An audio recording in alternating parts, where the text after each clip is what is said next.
श्रीमान चंद्रशेखर बावनकुळे जी, श्री गिरीश भाऊ महाजन जी,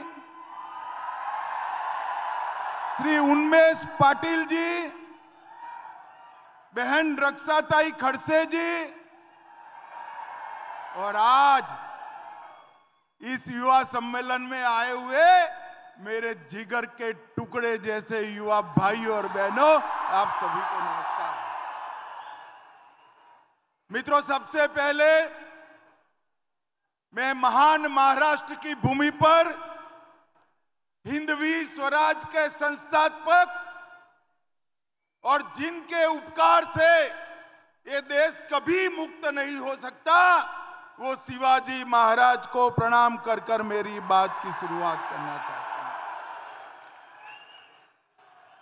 शिवाजी महाराज ने सबसे पहले लंबे कालखंड के बाद इस देश के स्व की भावना को जगाने का काम किया और आज देश आजाद बनकर दुनिया के सामने सम्मान के साथ खड़ा है।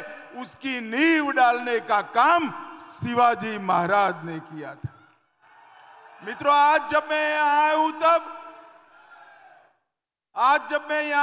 तब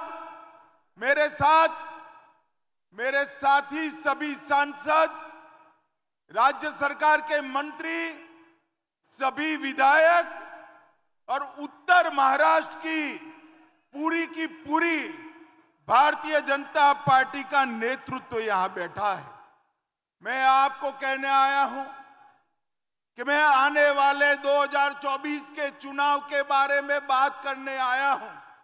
युवा साथियों, आप सोचते होंगे कि मंच पर से 24 के चुनाव में 8 प्रत्याशी आएंगे, उनके लिए चुनाव है, मोदी जी को फिर से प्रधानमंत्री बनाने के लिए चुनाव है।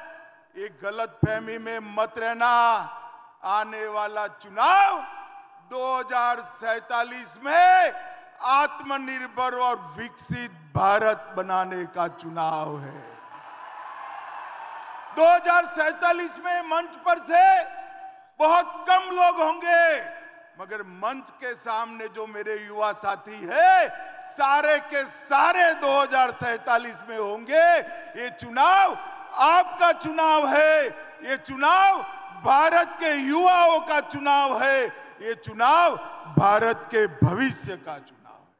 भारतीय जनता पार्टी को वोट, इसका मतलब युवाओं के उज्जवल भविष्य को वोट।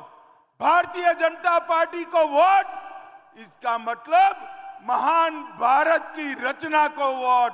और भारतीय जनता पार्टी का वोट का मतलब मोदी जी को तीसरी बार प्रधानमंत्री बनाने के लिए। आप में से कई लोग पहली बार वोट करेंगे।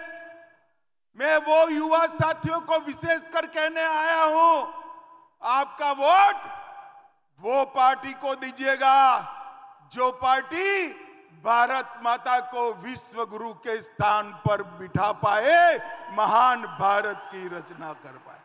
आपका वोट लोकतंत्र को मजबूत करने वाली पार्टियों को दीजिएगा। भाई और बहनों, युवा साथियों, मुझे बताइए, जो पार्टियां अपने पार्टी के अंदर लोकतंत्र नहीं रखती, परिवारवाद से चलती है, वो पार्टियां